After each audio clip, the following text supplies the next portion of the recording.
Bonjour, chers étudiants. Je m'appelle Firmin Colli. Je suis chargé de vous dispenser le cours de droit de la propriété intellectuelle. Qui dit propriété intellectuelle dit propriété du savoir, propriété qui vient de l'imagination, propriété qui vient de l'esprit. En quelque chose, ce qu'on peut tirer comme bénéfice de notre esprit, de notre imagination. Vous savez un peu, quand on parle d'invention, c'est quelque chose qui provient de l'esprit. Donc, quand quelqu'un a une idée, il veut par exemple stocker des données, qu'est-ce qu'il fait? Donc, il essaie donc de réfléchir pour voir un peu comment faire. Donc, c'est ça un peu donc l'invention. Donc, il va inventer soit peut-être l'ordinateur, il va inventer le téléphone portable. Quelqu'un qui veut aussi chanter va essayer donc il a déjà cette idée de chanter. Il va essayer maintenant de transformer cette idée-là, donc de la matérialiser. Donc, c'est ça un peu donc la propriété intellectuelle. La propriété intellectuelle est aujourd'hui au cœur de l'économie du savoir parce que tout est propriété intellectuelle.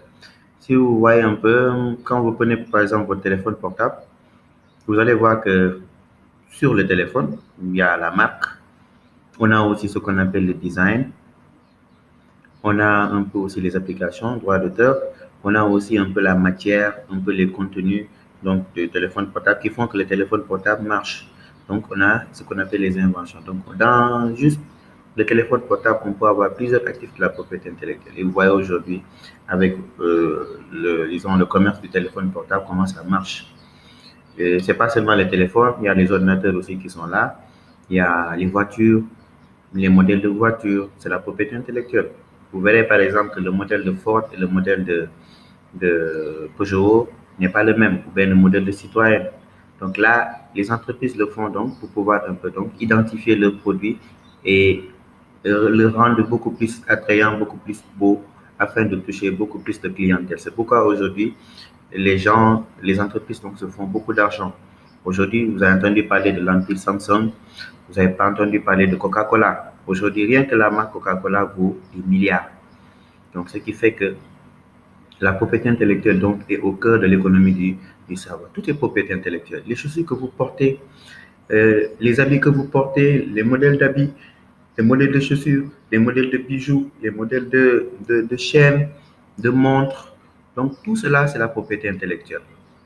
Donc, un peu, pour pouvoir un peu identifier un produit, donc une entreprise, donc par rapport donc, au produit d'une autre entreprise, afin donc de rendre ce produit-là beaucoup plus attrayant. Donc, c'est ça un peu donc la propriété intellectuelle. Et il est divisé donc en deux grandes catégories. Il y a la propriété industrielle qui concerne un peu donc les marques. On va voir d'abord comment enregistrer une marque, les inventions, ce qu'on appelle les obtentions digitales, les non commerciaux, donc la concurrence déloyale, etc.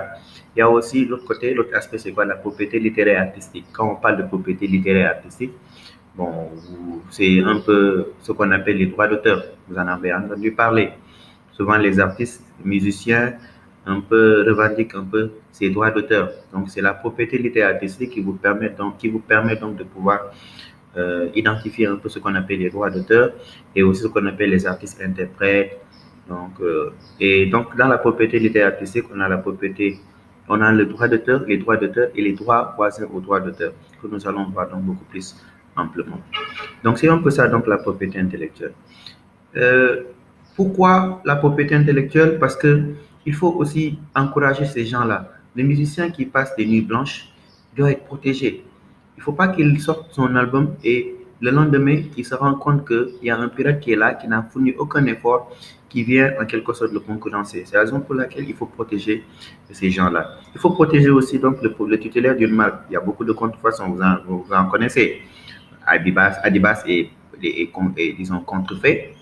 Il y a aussi un peu Samsung donc, et autres. Donc, toutes ces marques-là donc, sont contrefaites.